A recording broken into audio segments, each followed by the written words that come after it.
हाय, मैं हूँ KD Singh. Welcome to my YouTube channel. India के अंदर क्लाउड किचन और रेस्टोरेंट बिजनेस बहुत से लोग करना चाहते हैं, लेकिन जब भी वो इसे करने के बारे में सोचते हैं तो पहली चीज़ दिमाग में आती है कि शुरुआत कहाँ से करें, किन लाइसेंसेस की ज़रूरत पड़ेगी और किन चीज़ों के साथ कंप्लाई करना पड़ेगा।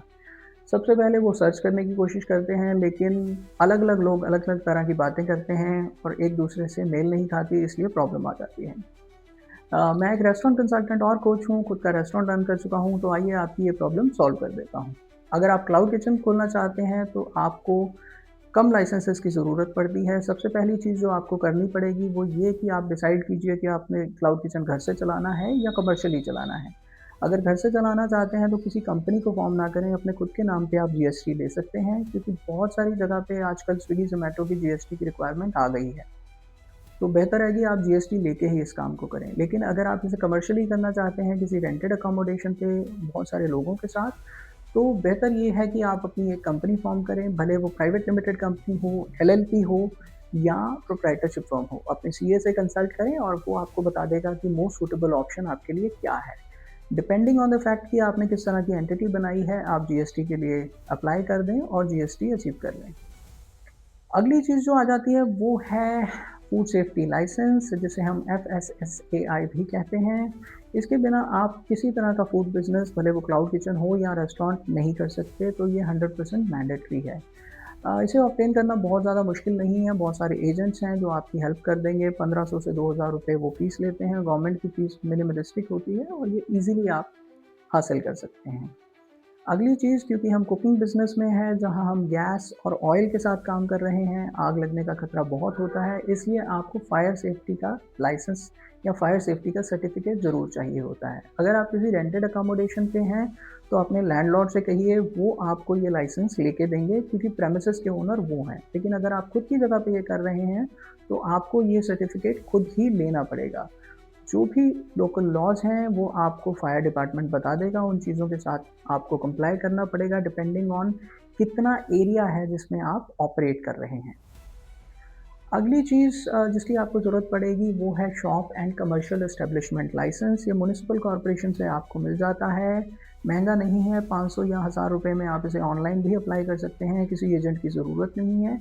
हर तरह का बिज़नेस करने के लिए इस लाइसेंस की ज़रूरत होती है, इसलिए फूड बिज़नेस में भी इसकी रिक्वायरमेंट होती है। कुछ स्टेट्स में इसे अलग नाम से बुलाया जाता है, लेकिन है वो shop and commercial establishment licence ही। जैसे महाराष्ट्र में इसे गुमास्ता भी कहा जाता है। अगर आप क्लाउड किचन ऑपरेट करना चाहते हैं तो इतने ही लाइसेंसेस से आपका काम चल जाएगा। लेकिन अगर आप रेस्टोरेंट चलाना चाहते हैं तो कुछ एडिशनल चीज़ों की आपको ज़रूरत पड़ेगी।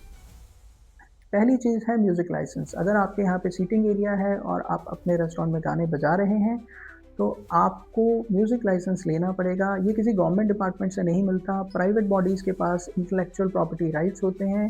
जब आप रेस्टोरेंट खोलते हैं वो खुद ही आपको अप्रोच कर लेते हैं। उस समय आप उनसे नेगोशिएट करके इसे हासिल कर सकते हैं। Rate depending on your area change होता है, बाकी क्योंकि प्राइवेट बॉडी है, सब कुछ नेगोशिएशन पे है। अगली चीज़ जिसकी आपको ज़रूरत पड़ेगी वो है नाइट ऑपरेशंस लाइसेंस। अगर आप अपने रेस्टोरेंट को रात को 11 या 12 बजे के बाद भी ऑपरेट कर रहे हैं, तो अक्सर आपको नाइट ऑपरेशंस लाइसेंस लेना पड़ता है। अगर लिकर वगैरह सर्व नहीं कर रहे तो आसानी से मिल जाता है। कुछ शहरों में अलग से लाइसेंस लेने की ज़रूरत नहीं होती, सिर्फ इंटीमेट करना काफ़ी होता है। तो लोकल लॉज चेक करें और अकॉर्डिंगली इसके लिए अप्लाई कर दें।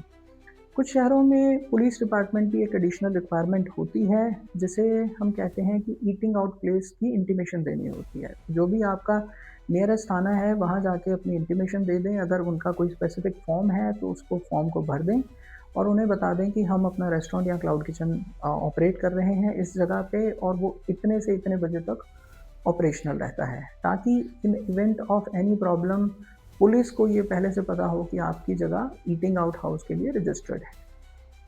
अगर आप अपने रेस्टोरेंट में खाने के साथ साथ बियर सर्व करना चाहते हैं बाय द ग्लास, तो आप बियर लाइसेंस ले सकते हैं। ये लिकर लाइसेंस के मुकाबले काफ़ी सस्ता होता है, रिलेटिवली ईजी टू ऑब्टेन होता है, पूरे साल के लिए मिलता है। लेकिन फिर भी मैं रिकमेंड करूँगा कि आप किसी प्रोफेशनल एजेंट के थ्रू इसे अप्लाई करें, तो आपको ईजीली मिल जाएगा। अगर बियर के साथ-साथ आप हार्ड लिकर और वाइन भी सर्व करना चाहते हैं, तो आपको लिकर लाइसेंस की ज़रूरत पड़ेगी। ये भी 1 साल के लिए होता है और 1 साल बाद आपको रिन्यू कराना पड़ता है। मिनिमम कवर्स 40 होने चाहिए, तभी आपको ये लाइसेंस मिलेगा। बियर लाइसेंस से बहुत ज़्यादा कॉस्टली होता है, ये भी आप किसी प्रोफ़ेशनल एजेंट के थ्रू जाएँ तो बेहतर रहेगा। जनरली इंडिया के अंदर क्लाउड किचन और रेस्टोरेंट चलाने के लिए इन्हीं लाइसेंसेस की और कंप्लायंसेस की आपको ज़रूरत पड़ती है।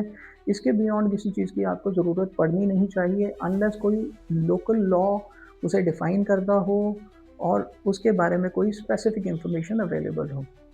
उम्मीद करता हूँ कि आपको अब पता चल गया है कि किन लाइसेंसेस की आपको ज़रूरत है, किन कंप्लायंसेस को आपने फ़ॉलो करना है और आप अपना रेस्टोरेंट और क्लाउड किचन बड़े अच्छे तरीके से लॉन्च कर पाएँगे। अगर इस तरह की और इन्फॉर्मेशन और जानकारी चाहते हैं तो मुझे फ़ॉलो कर लें।